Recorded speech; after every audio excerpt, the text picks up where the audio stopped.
በስመ አብ ወወልድ ወመንፈስ ቅዱስ አሐዱ አምላክ። ይትባረክ እግዚአብሔር አምላከ አበዊነ ስቡህኒ ውእቱ ወልዑልኒ ውእቱ ለዓለም።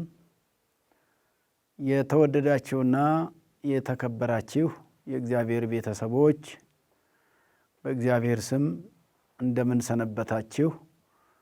ለዚች ሰዓትና ዕለት ያደረሰን ልዑለ ባሕሪ ቅዱሰ ባሕሪ ንጹሐ ባሕሪ ሕያወ ባሕሪ እግዚአብሔር አምላካችን ዛሬም ዘወትርም ስሙ የተመሰገነ ይሁን።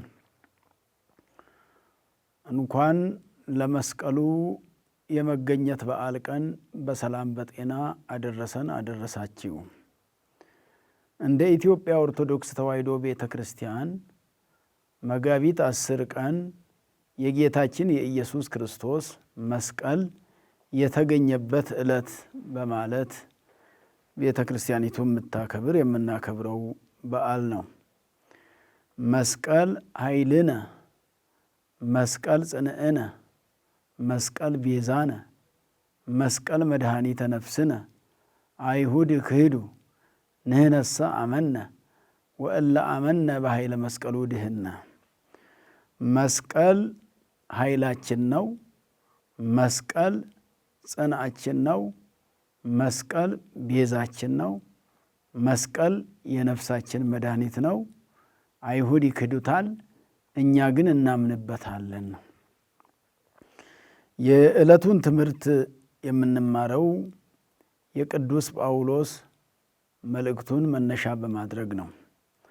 ቅዱስ ጳውሎስ ወደ ገላትያ ክርስቲያኖች ከጻፈው መልእክቱ ላይ ምዕራፍ 6 ቁጥር 14 ላይ እንዲህ ይላል፣ ወአንሰ ሐሰ ሊተ ይዚሃር ዘእንበለ በመስቀሉ ለኢየሱስ ክርስቶስ እግዚእነ። እኔ ከጌታችን ከኢየሱስ ክርስቶስ መስቀል በስተቀር ሌላ መመኪያ የለኝም ይላል። ሌላ ለእኔ መመኪያ ሊሆነኝም አይገባም። የምመካው እኔ በመስቀሉ ነው ይላል ቅዱስ ጳውሎስ። በኢየሱስ ክርስቶስ መስቀል ሊመካ የቻለበት ምክንያት በኢየሱስ ክርስቶስ መስቀል ሰይጣን ወይንም ዲያብሎስ ድል ተነስቶበታልና። መስቀል ማለት እግዚአብሔር ኢየሱስ ክርስቶስ የእኛን ፍቅር እኛን መውደዱን ፍቅሩን የገለጠበት መስቀል ነው። እንደዚሁም ደግሞ ሰይጣን ያፈረበት፣ ዲያብሎስ ድል የተነሳበት፣ የሰዎች ልጆች ዲያብሎስን ድል እንዲነሱ የሆነበት ነው። እኔ ዓለምን ድል ነስቻለሁና እናንተም ዓለሙን ድል ንሱ ብሎ ያስተማረው ጌታችን ኢየሱስ ክርስቶስ ነው። በዮሐንስ ወንጌል ላይ ምዕራፍ 16 ቁጥር መጨረሻው ላይ እኔ ሰይጣንን ድል ነሳሁት ይላል። ዓለም ሲል ሰይጣንን ዓለም ይለዋል። ዓለማዊ ሥራ ያሰራልና፣ ጊዜያዊ ሥራ ያሰራልና፣ የኃጢአት ሥራ ያሰራልና እንጂ ዓለሙን ድል ነስቻለሁ ሲል የፈጠረውን ዓለም ማለት አይደለም። ዓለማዊ ጠማይን፣ ዓለማዊ ግብርን እኔ ድል እንደነሳው እናንተም ድል ንሱ ነው። በሌላ መልኩ ደግሞ እኔ በመስቀል ላይ ተሰቅዬ ሰይጣንን ድል አደረግኩኝ፣ ዲያብሎስን ድል እንደነሳሁ እናንተም በመስቀሌ አምናችሁ መከራ መስቀሌን አምናችሁ መስቀሌን ተሸክማችሁ እኔን ተከትላችሁ ሰይጣንን ድል አድርጉ ብሎ ጌታችን ኢየሱስ ክርስቶስ አስተምሯልና፣ ስለዚህ መስቀልን ዛሬ ካህናት አባቶች በእጃቸው ይዘው ይባርኩበታል፣ መንፈሳዊ አገልግሎትን ያከናውኑበታል። ምእመናን ደግሞ በአንገታቸው አስረው አንጠልጥለው ከዲያብሎስ ይጠበቁበታል፣ ዲያብሎስን ይከላከሉበታል ነው። ዲያብሎስን የምንከላከለው በጌታችን በኢየሱስ ክርስቶስ መስቀል ነውና ቅዱስ ጳውሎስ ከመስቀሉ በስተቀር ሌላ ትምክህት ከኔ ይራቅ አለ። ሌላ ትምክህት አያስፈልገኝም አለ። በምድራዊ በስልጣኑ የሚመካ በገንዘቡ የሚመካ በሌላ በተለያዩ በዚህ ምድር ላይ ባሉ ነገሮች ሁሉ ሰዎች ይመካሉና በነዛ ሁሉ አልመካም አለ። በአይሁዳዊነቴም አልመካም አለ ቅዱስ ጳውሎስ። ሐዋርያ ስለሆንኩም አልመካም አለ። የእኔ ትምክህት የኢየሱስ ክርስቶስ መስቀል ብቻ ነው። ከዛ ውጭ ያሉ ትምክህቶች ሁሉ ከኔ ይራቁ አለ። በዚህ መልክ ነው ያስቀመጠው። ስለዚህ እንግዲህ መጋቢት 10 ቀን ትልቅ በዓል ነው። በባለፈው መስከረም 17 ቀን ተምረን እንደነበረው ንግሥት እሌኒ የጌታችን የኢየሱስ ክርስቶስን መስቀል ከተደበቀበት ከተቀበረበት ቁፋሮ ያስጀመረችው መስከረም 17 ቀን ነበረ። ያ ቁፋሮ አልቆ መስቀሉ የተገኘው መጋቢት 10 ቀን በዛሬው ዕለት ነው። ስለዚህ መጋቢት 10 ቀን የመስቀሉ የመገኘት ቀን ብለን የምናስብበት ነውና እንግዲህ በዓለ መስቀሉን ስናስብ ጌታ ኢየሱስ ክርስቶስ በመስቀሉ ላይ የተቀበለውን መከራ ለእኛ ብሎ የከፈለውን ዋጋ በዚህ የምናስታውስበት ነውና ወደ ዝርዝር ነገሩ ስንገባ ጌታችን ኢየሱስ ክርስቶስ የተሰቀለበትን መስቀል አይሁድ ቀብረውታል። የቀበሩበትም ምክንያት መስቀሉ የታመሙትን ሲፈውስ፣ ለምጻሞችን ሲያነጻ፣ ሕመምተኞችን ሲያድን፣ ሙታን ሲያስነሳ አዩ። ይሄ ነገር አላስደሰታቸውም። መስቀሉ ይሄን ሊሰራ የቻለው ጌታ ኢየሱስ ክርስቶስ ስለተሰቀለበት ነው። የጌታ ኢየሱስ ክርስቶስ ደሙ ስለፈሰሰበት ነው። እስመ ቀደሶ በደሙ አኮ በደመ ባዕድ ሊቁ ሲናገር መስቀሉን የቀደሰው ኢየሱስ ክርስቶስ በበጎች ደም አይደለም፣ በላሞችም በፍየሎችም በሌሎችም አይደለም። መስቀሉን የቀደሰው መስቀሉ ሊቀደስ የቻለው በኢየሱስ ክርስቶስ ደም ነው። በኢየሱስ ክርስቶስ ደም የተቀደሰው መስቀል የኢየሱስ ክርስቶስ ደም የቀደሰውን መስቀል አይሁዳውያን ግን ቤተ አይሁድ ክህዱ። መስቀሉን ስለሚክዱ በመስቀሉ ላይ መሰቀሉን የተሰቀለውን አምላክ አያምኑበትም ነበርና እነሱ ናቸው በመስቀሉ የሰቀሉት። ሲሰቅሉ ግን ከወንበዴ ጋር አስተካክለውት አንዱን ሽፍታ በቀኙ አንዱን በግራው አድርገው በመካከል ኢየሱስ ክርስቶስን ሰቅለውታልና አምላካችን ብለው አይደለም እንዲህ የሰቀሉት፣ በደለኛ በሚል እሳቤ ነው በዚህ መልክ የሰቀሉት። ስለዚህ ይሄ ጌታችን ኢየሱስ ክርስቶስ ያለ በደሉ የተሰቀለበት መስቀል ስራ ይሰራ ነበረ፣ ተአምራት ያደርግ ነበረ፣ ሙታን ያስነሳ ነበር። አሁን እንዳልኩት በዚህ ምክንያት በሚያደርገው ተአምራት ምክንያት ቤተ አይሁድ ምቀኝነት ይዟቸው ጌታ ኢየሱስ ክርስቶስንም የሰቀሉት ተመቅኝተው ነው። ራሱን ከእግዚአብሔር ጋር ያስተካክላል፣ የሰንበትን ቀን አያከብርም፣ ሰንበትን ይሽራል በሚል በእነዚህ ሰበቦች፣ በሌላ መልኩ ደግሞ አላዊ ቄሳርን ያቃልላል አሉ። በፖለቲካ ሲያጣሉት፣ ከሮማውያን ጋር ሲያጣሉት እንደ ሃይማኖት ራሱን ከእግዚአብሔር ጋር ያስተካክላል ብለው የሃይማኖትም የፖለቲካም ምክንያት ፈጠሩበት በጌታ ኢየሱስ ክርስቶስ። በዚህ መልክ ነው የሰቀሉት። የፖለቲካም ችግር አለበት። በጊዜው መሪውን ይነቅፋል አሉ። መሪውን ያናንቃል፣ መሪውን አያከብርም ብለው ከፖለቲካው ጋር አጋጭተውታል፣ ከሮማውያን ፖለቲካ ጋር። በሃይማኖት ደግሞ ራሱን ከእግዚአብሔር ጋር የሚያስተካክል ሌላ እግዚአብሔር የለም፣ አንድ እግዚአብሔር እያለ እሱ ደግሞ ሌላ ራሱ ተነስቶ አባቱን የምናውቅ እናቱን የምናውቅ እያሉ እናቱ በእኛ ዘንድ ያለች ናት አሉ። እመቤታችንን ነው የሚያነሱት። አባት ብለው የሚያነሱትም ደግሞ አባት ያልሆነውን ነው የእሱ አባት የሚሉት። የእሱ አባት እግዚአብሔር ነው።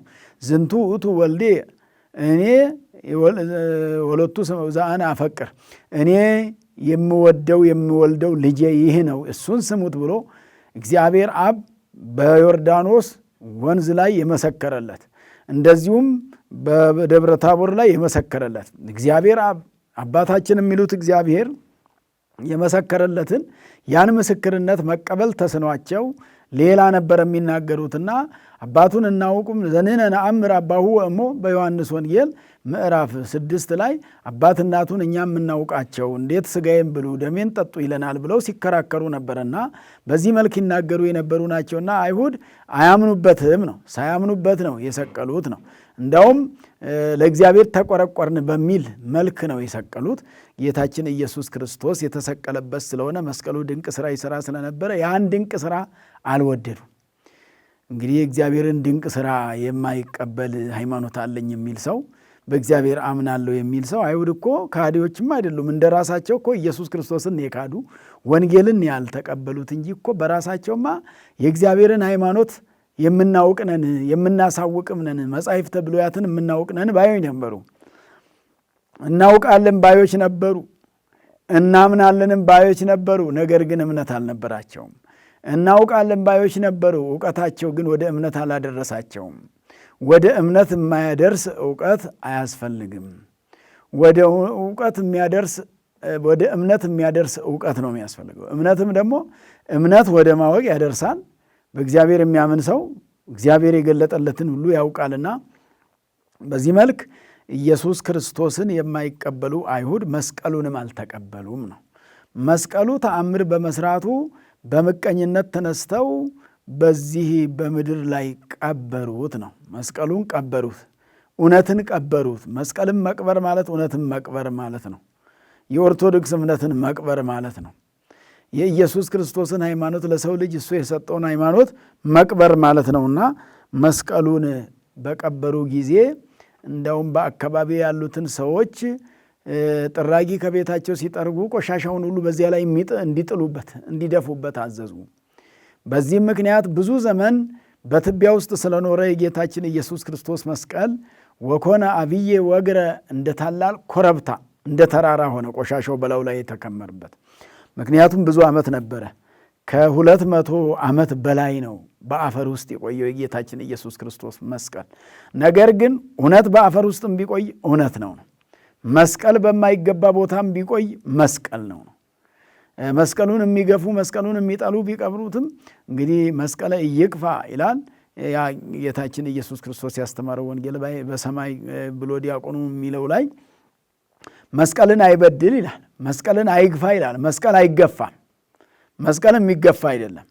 መስቀል ዲያብሎስ የጠፋበት እንጂ የሚገፋ አይደለምና መስቀሉን ገፍተው በመቃብር ውስጥ አኑረውት እዚያ ከሚኖርበት ቦታ እንግዲህ በባለፈው መስከረም 17 ተምረን እንደነበረው ንግሥት እሌኒ ትልቁ ምኞቷ እሌኒ ንግሥት ሐሰሰት መስቀሎ ይላል ቅዱስ ያሬድ።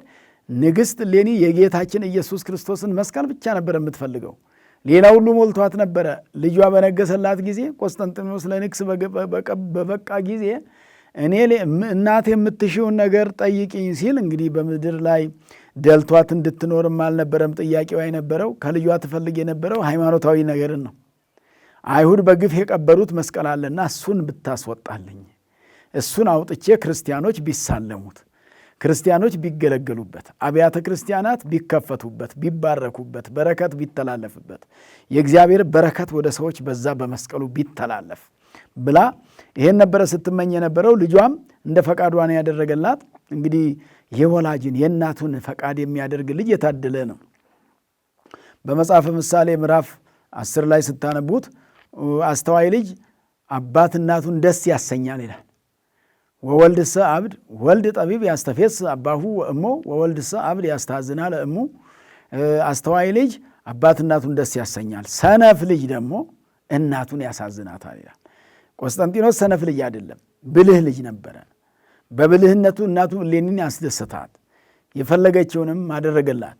እንግዲህ በዛ ጊዜ የተቀበረበት ቦታ ጠፍቶ ብዙ ዘመን የቆየውና አንድ ኪራኮስ የሚባል ሽማግሌ ነበረ። እርሱን አስቀርባ ጠየቀችው እሌኒ ንግሥት። እንደውም በዛ ጊዜ የነበሩ ሰዎች ቦታውም ጠፍቷቸው አካባቢ ነው፣ እዚህ ተራራ ስር ነው ይባላል ሲባል ከወላጆቹ የሰማውን ነው። ኪራኮስም ሽማግሌ ስለነበረ በሀገሩ ያለውን ታሪክ ያውቅ ነበርና ከዚህ ተራራ ስር ነው ይባላል ብሎ ስለነገራት በዚያ ምልክትና እንደገና ዕጣንም አጢሳ ያ የጨሰው ዕጣን ወደ ሰማይ እየወጣ እየተመለሰ እየሰገደ መስቀሉ ያለበትን ቦታ አሳይቷት አመልክቷት ስለነበረ አንጸረ ዕጣን ዘዕጣን አንጸረ የሚባለው ዘአንጸረ ዕጣን ወይንም ደግሞ ዘዕጣን አንጸረ የሚባለው አመለከተ ለማለት ነውና ዕጣኑ ባመለከተው መሰረት መስከረም 17 ቀን ቁፋሬው ተጀምሮ በዛሬው ዕለት መስከረም 10 ቀን መስቀሉ የተገኘበት ዕለት ነው። በተገኘበትም ዕለት ተአምር ተደርጓል። የጌታችን ኢየሱስ ክርስቶስ መስቀል ተቆፍሮ ሲገኝ አብረው የሽፍቶቹንም ቀብረው ነበር። እነዚህ አይሁዳውያን እንግዲህ ክፉዎች ናቸው። በሉቃስ ወንጌል ምዕራፍ 23 ላይ እንደተመዘገበው አንድ ሽፍታ በቀኙ አንድ ሽፍታ በግራ እንደተሰቀለ በማቴዎስም ወንጌል ላይ ተጽፏል። ወንጌላውያኑ ሁሉ ይጽፋሉ ስቅለቱንና በግራ በቀኝ የተሰቀሉት ሽፍቶች አብረው ስለነበሩ የጌታችን ኢየሱስ ክርስቶስ መስቀል ከአፈር ውስጥ ሲወጣ እየበራ ነውና የወጣው። እንግዲህ ለይተው ለማወቅም ተቸግረው ነበረ። አንደኛው መስቀል አብርሃ በከዋክብት ይላል፣ አሰርገወ ሰማየ መስቀል እንደ ከዋክብት አበራ ይላል። እያበራ ነው የወጣው የኢየሱስ ክርስቶስ። አንዱ ሐሳብ ይሄ ነው። ሌላው ትልቁ ምስጢር በዛ ጊዜ እሌኒ ንግሥት 3 መስቀል ስላገኘች የጌታችን የትኛው እንደሆነ ለማወቅ ስትቸገር የታመሙ ሰዎችን እንዲያመጡላት ታማሚዎችን አመጡላት። አንደኛው መስቀል ህመምተኛው ላይ ሲያረጉት የማያድነው የማይፈውሰው የማያስነሳው ሆነ። ሁለተኛውንም መስቀል እንደዛው ሲያስቀምጡ የማያድነው የማይፈውሰው ሆነ። ሦስተኛውን አምጥተው ሲያስቀምጡበት ግን ያ የሞተው ሰው አፈፍ ብሎ ተነስተዋል። ብዙዎች ዓይናቸው በርቶላቸዋል። ዕውራኖቹ ዓይናቸው በርቶላቸዋል። አንካሶቹ እግራቸው ተስተካክሎላቸው ሄደዋል። ልምሾቹ ጎባጦቹ ሁሉ ቀንተው ቀጥ ብለው ሂደዋል፣ ተፈውሰዋል ነው። ፈውስ አድርጓል፣ ሙት አስነስቷል። በዚህ ተለይቶ ታወቀ ማለት ነው የጌታችን ኢየሱስ ክርስቶስ መስቀል። ስለዚህ ጌታችን ኢየሱስ ክርስቶስ የተሰቀለበት መስቀል ሙት በማስነሳት ድውይ በመፈወስ ለምጽ በማንጻት ነው የሚታወቀውና እሌኒ ንግሥት ቁፋሮውን ያስጀመረችው መስቀል የተገኘበት ዕለት ስለሆነ ዛሬ ተረክቦተ መስቀል የመስቀሉ የመገኘት ቀን ነው የሚባለው። ለዚህ ነው ቅዱስ ጳውሎስም ሲያስተምር እንግዲህ ከመስቀሉ በስተቀር ሌላ ትምክህት አያስፈልገኝም ማለት። ዛሬም ለኛ የምንመካው በመስቀሉ ነው። መስቀል ኃይላችን እያልን ኃይላችን የምንምልበት ምክንያት የኛ የሰው ልጅ የደከመው ኃይላችን የአዳም ኃይል ደክሞ ነበረ። የዲያብሎስ ኃይል በርትቶ ነበረ። ያ የደከመው የአዳም ኃይል እንደገና ኃይል ያገኘበት አዳም ኃይል ያገኘበት ነው። የአዳም ልጆች በሙሉ ኃይል ያገኘንበት ነው። ኃይል በመስቀሉ ነው ያገኘ ነው። ከዛ በፊት ኃይል አልነበረንም ነው። ኃይላችን ደክሞ ነበረ። የእኛ ኃይል ሲበረታ የዲያብሎስ ኃይል የደከመበት የተሸነፈበት ዲያብሎስ የተሸነፈበት ነው መስቀሉ ማለት ነው። በዚሁም ከዚሁም ጋር አያይዞ መስቀሉ ማለት ኃጢአት የተሸነፈበት ኃጢአት ድል የሆነበት ፍትወታት እኩያት ኃጣው ማለት ፍትወታት ምኞት ማለት ነው። እኩያት ክፎች ማለት ነው። ፍትወታት እኩያት ኃጣው ኃጢአት ድል የሆነበት ነው መስቀሉ ማለት ነው። ኃጢአትን ድል በመስቀሉ አግረረ ጸሮ ይላል ቅዱስ ያሬድ። ጌታ ኢየሱስ ክርስቶስ በመስቀሉ ጠላቶቹን ድል አደረገ፣ ጠላቶቹን ገዛ ይላል። እኛም ዛሬ ሰው በሰይጣን ላይ ስልጣን ሊኖረው የቻለው በመስቀሉ ኃይል ነውና ስለዚህ መስቀል ኃይላችን ነው። ስንጸልይም መስቀል ኃይላችን ነው ብለን እንዲናባትባለን ማለት ነው። ስናማትብ ዲያብሎስ የተመታበት ዲያብሎስ የወደቀበት ዲያብሎስ ድል የሆነበት ስለሆነ በዚህ ጊዜ እኛ ኃይል እናገኛለንና መስቀል ኃይላችን ነው ነው። መስቀል ኃይላችን የተባለበት ምክንያት ኃይለ ቢስ የሆነው ኃይል አልባ የሆነው የሰው ልጅ ኃይል ያገኘበት ስለሆነ ለዚህ እንደዚህ ይባላል ማለት ነው። መስቀል ጽናችን ነው ማለት ደግሞ ጽናታችን ነው ማለት ብርታታችን ነው ነው። ብርታት አጥቶ የደንበረ አዳም ብርታት ያገኘበት እንግዲህ የወደቀ አዳም የተነሳበት ተነስቶ የነበረ ዲያብሎስ የወደቀበት ነው መስቀል ማለት። ወደ እግዚአብሔር ቀርቦ የነበረ ዲያብሎስ የራቀበት ርቆ የነበረ አዳም የቀረበበት ነው መስቀል። መስቀል ወደ እግዚአብሔር ያቀርባል። የእግዚአብሔርንም ቸርነት የእግዚአብሔርንም ምሕረት በረከት በመስቀሉ ላይ የተሰጠንን በረከት ዛሬም እናገኛለን። ኢየሱስ ክርስቶስ በመስቀል ላይ የተሰቀለው በቀራንዮ አደባባይ ነው። በትንቢቱ መሰረት ምንድን ነው የሚለው? በመዝሙረ ዳዊት 73 ቁጥር 12 ላይ እግዚአብሔር እሰ ንጉሥ ውእቱ እምቅድመ ዓለም፣ እግዚአብሔር ከዓለም በፊት ንጉሥ ነበረ። ንግስና የባህሪው ነው። መስቀል ላይ የወጣው ሊነግስ ሳይሆን ለእኛ ሊነግስልን እኛን ሊያነግሰን ነው ነው። ለእሱ የሚያገኘው ነገር አልነበረውም። እሱ የሚከብርበት አይደለም፣ እኛ የምንከብርበት። ወገብረ መድኃኒተ በማእከለ ምድር፣ የምድር መካከለኛ ስፍራ በምትሆነዋ በኢየሩሳሌም መድኃኒትን አደረገ። መድኃኒተ ኮነ ለአሕዛብ የሚለው ቅዱስ ያሬድ ይሄንን ነው።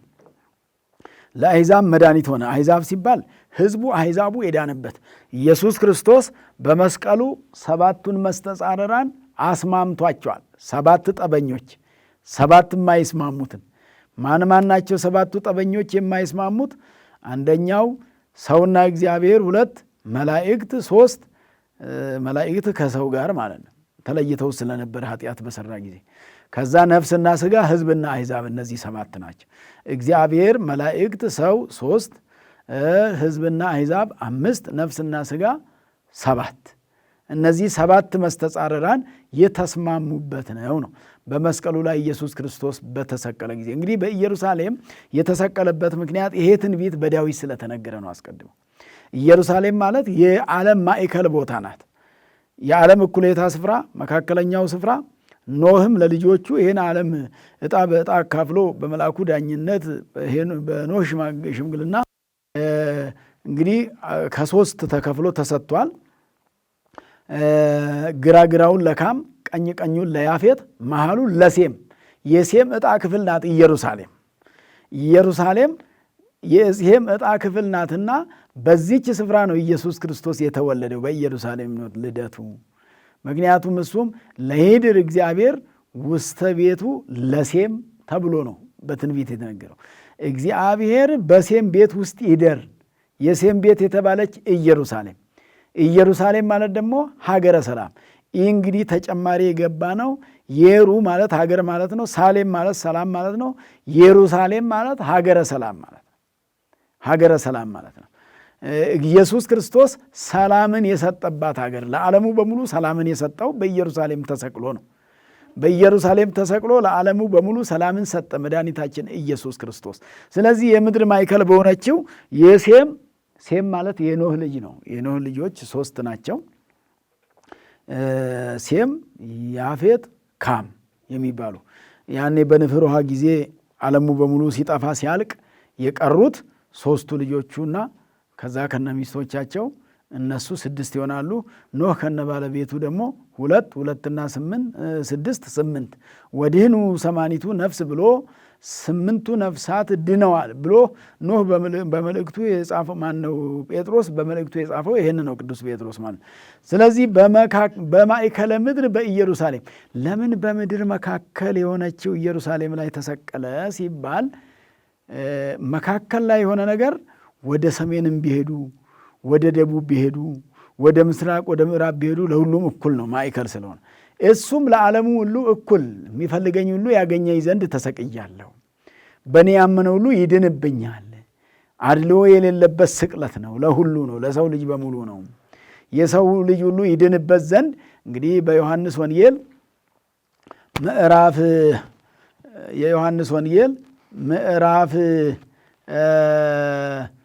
3 ላይ ምዕራፍ 3 ቁጥር 16 ላይ እስመ ከመዝ አፍቀሮ እግዚአብሔር ለዓለም፣ እግዚአብሔር ዓለሙን እንዲሁ ወዶታልና እስከ ወልዶ ዋሂድ የመጠወ ወሃበ ቤዛ ለኩሉ፣ ተቀዳሚ ተከታይ የሌለው ልጁን ለዓለም ለሕማም ለሞት አሳልፎ እስኪሰጥ ድረስ እግዚአብሔር አብ እግዚአብሔር ወልድን ውረድ ተወለድ አለው፣ እንዲወርድ ወደዚህ ዓለም።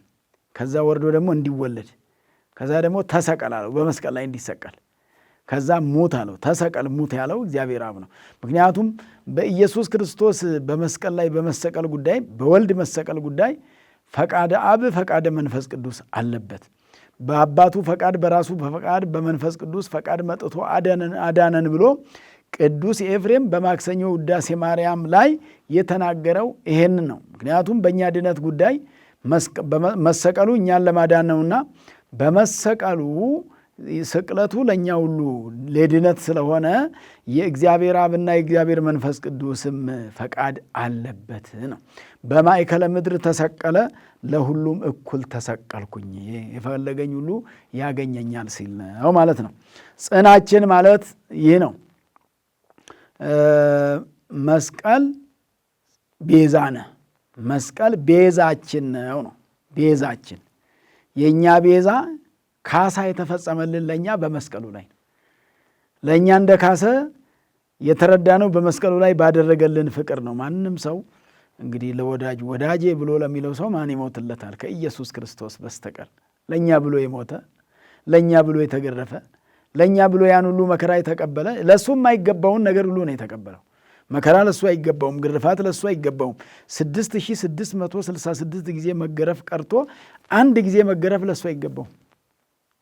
ግርፋት የሚገባን እኛ ነን፣ እጥፍ ድርብ ግርፋት በበደላችን ምክንያት በኃጢአታችን ምክንያት። ነገር ግን የእኛን ፈንታ እሱ ተገረፈልን ነው።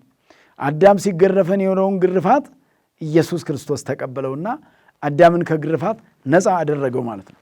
አዳም ከግርፋት ነፃ የሚሆንበትን ነገር አደረገ መድኃኒታችን ኢየሱስ ክርስቶስ። ስለዚህ መስቀል ቤዛችን ነው ማለት በመስቀሉ ላይ ነው ስጋውን ቆርሶ ደሙን አፍሶ የሰጠን። ዛሬ የምንቆርበው ቁርባን በመስቀሉ ላይ የተገኘ ነው ማለት ነው። በመስቀል ተሰቅሎ ነው። እንግዲህ በመስቀል የተሰቀለበት ያው ብዙ ምክንያት አለው። ትንቢትም ስለተነገረ ነው።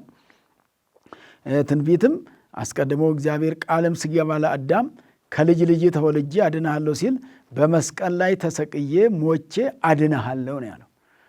እሰቀላለሁ ሞታለሁ አለ፣ ከዛም አድንሃለሁ አለ። ተሰቅሎ ሞቶ ነው አዳምን ያዳነው ኢየሱስ ክርስቶስ መድኃኒታችን አምላካችን ፈጣሪያችን።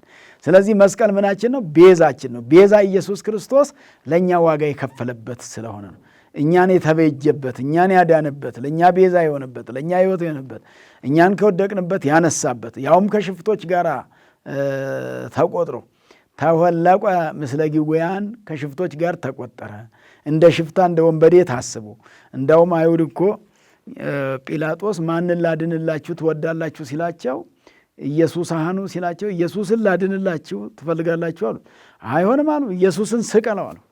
በሌላ መልኩ እኮ ስቀለው የሚያሰኛቸው በርባን ተሰቅሎ ቢሆን ኖሮ እኛ አንድንም ነበር። ኢየሱስ ክርስቶስ በመሰቀሉ ነው ሄዳን ነው። በርባን ወንበዴ ነበር አለ ቅዱስ ዮሐንስ ወንጌሉን ሲጽፍ ወበርባንሰ ሊቀ ፈያት ውእቱ። አዎ በርባን የሽፍቶች አለቃ ነበር፣ የወንበዴ አለቃ፣ ታዋቂ ወንበዴ ነበር።